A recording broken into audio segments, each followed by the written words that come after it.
I tell y'all, huh? What I tell y'all? Come on, man, you gotta flop with me. Ravens won 27-24 as I predicted. Come on, man, I'm your host, Magic. Flop with me.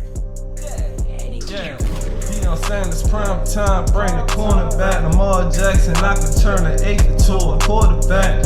Ain't what they talking about. They must have lost track. If we ain't talking about the money train, then we off track. Let's go! Yeah, man. So that was a nice home court win.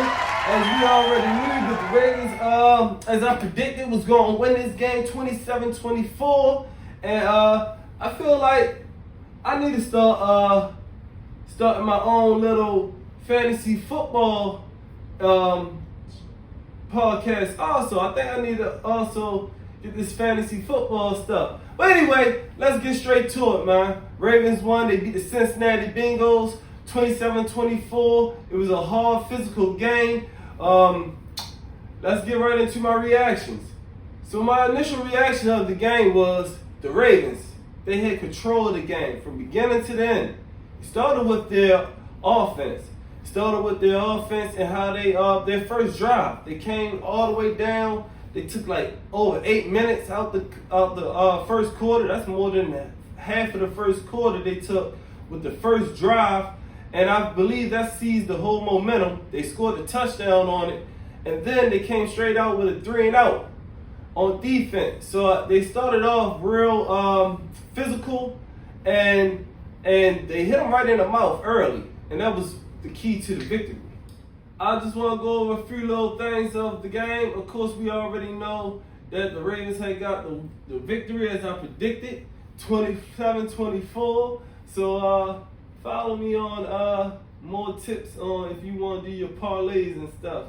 Put in the comments if you got any parlays. And also put in your predictions so that way I can hold you to it. Don't be trying to say, hey, I predicted that. Put it in your comments. Put it on camera. Let me know. All right. Lamar Jackson, 24 for 33, which was another nice, good, accurate game. He had no turnovers this game. No turnovers as a team. He had 235 yards, which was over the 225 that I predicted. He had 54 rushing yards, which was over the 45 rushing yards that I predicted. He had 2 touchdowns. All right, I believe the over-under was 2.5, and I said 3 touchdowns is what he's supposed to have. So he didn't get it, but he still hit most of the predictions well. You know, Gus Edwards. Come on, man. Didn't I tell y'all get Gus to bust on your fantasy football as an X factor? Come on, man. He had 62 yards, only on 10 carries. That's 6 yards a carry. Come on, man. Then he had a touchdown. That's why I say get him up on your fantasy, because he's going to get more and more carries as the year go on. Trust and believe that. Come on, what about Nelson Aguilar? I definitely thought Nelson Aguilar stepped in when Odell Beckham got hurt. And I'm going to find out more on the latest of Odell Beckham, as you'll probably see that tomorrow episode. But yeah, Nelson Aguilar came straight in. He caught that late touchdown at the end to seal the game, basically. And also, you know, he could have had another one earlier, but Lamar overthrew him. And Lamar overthrew a couple touchdowns actually in the beginning. But that was him still settling in the offense, I believe. But as you see, throughout this time and this progression, that this offense is going to be better. So you just see things to come. What about Zay Flowers? Zay Flowers with the big catch all the way down. You know, that was a big time play, man. You can't knock that from him. That was a big time play for him to hold on to the ball.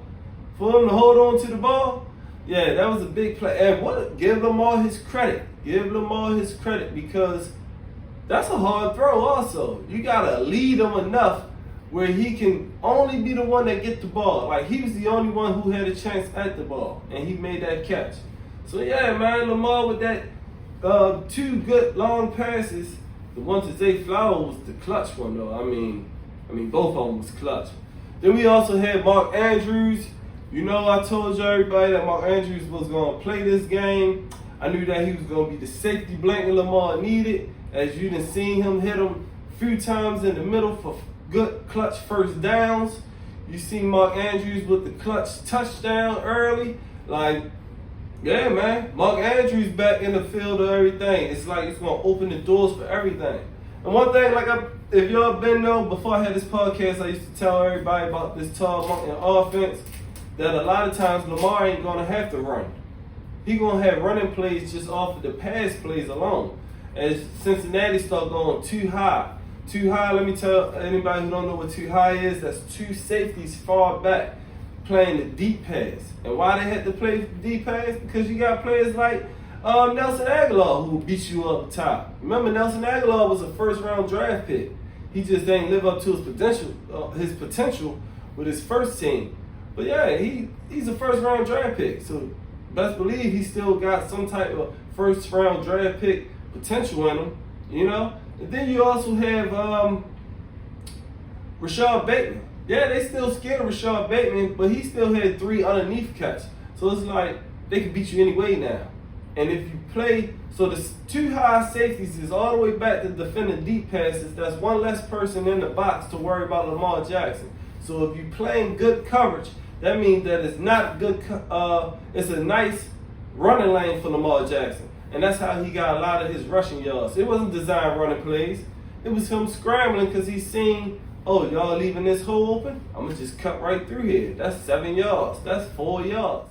Yeah, so I want to go about the offensive line. They played tremendous. They gave Lamar Jackson a lot of time on several drives. Of course, it wasn't all perfect, but they did enough. They did great. You know, they had a few penalties, but not none of the players that came in to sub in, like Makari or the center who stepped in. They played tremendously. And you know they play tremendously when your name ain't being called, because no lineman wants their name to be in the news. That means you had something bad. All right? Defense. Come on, man. There's so much I can say about the defense. Where can I start? Patrick Queen. He had about 8 tackles, but his tackles was like straight no yards after catch tackles, you know? Like, as soon as you caught the ball, you done. He wasn't, I mean, he made a great tackle on Joe Mixon, and I was like, damn, Patrick Queen is playing for that money. He gonna get that bread somewhere, man. Patrick Queen, he did get banged up, but came right back in the game.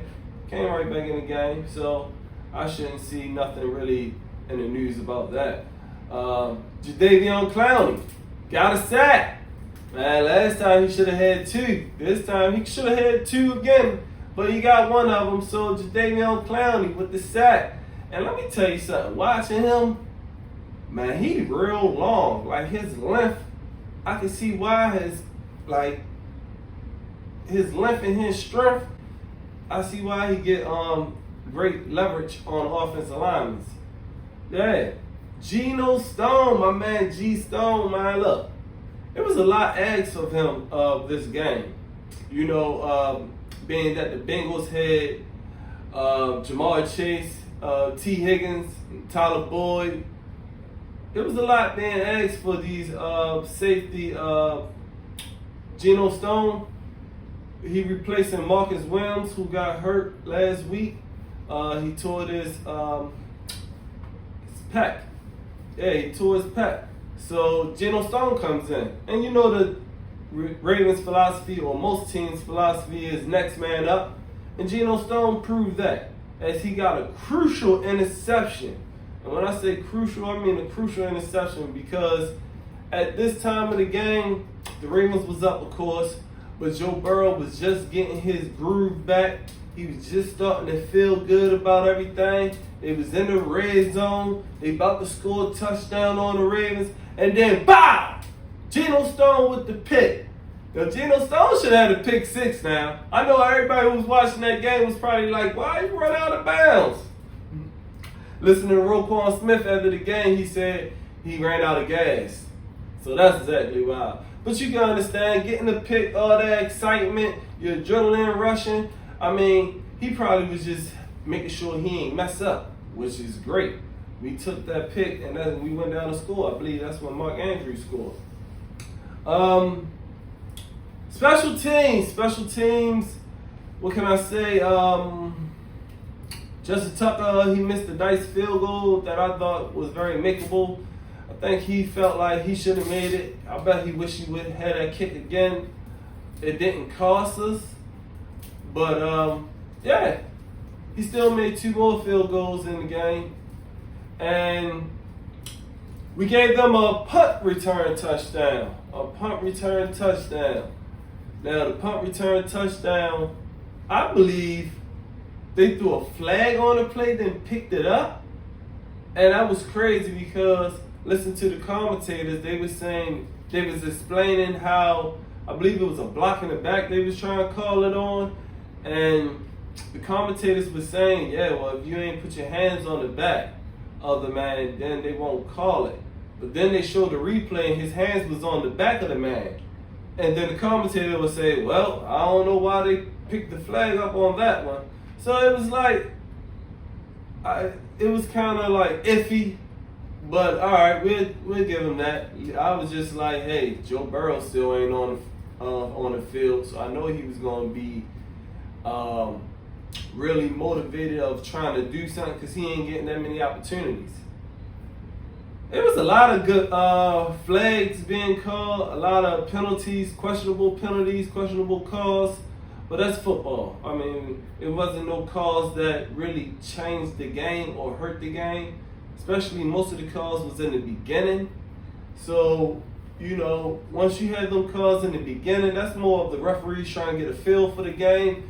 And at the most of the time, as a coach, as I am a coach, I teach the team that if you still got more game to play, so you still, whatever happened in the beginning, you can always bounce back. All you gotta do is just make plays, and that's exactly what the Ravens did.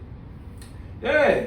So leave in the comments, tell me what you think about the Ravens on their win against the Cincinnati Bengals. I predicted that they was gonna win 27-24. I think I should play the lottery. All right. One more thing.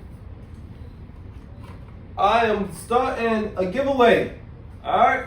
So once I get up to, let me see, my first 100 views on any video, I'm going to give away 5 of these Marshall Yonder's Hall of Fame pins. Marshall Yonder Hall of Fame pin. Excuse me. Marshall Yonder.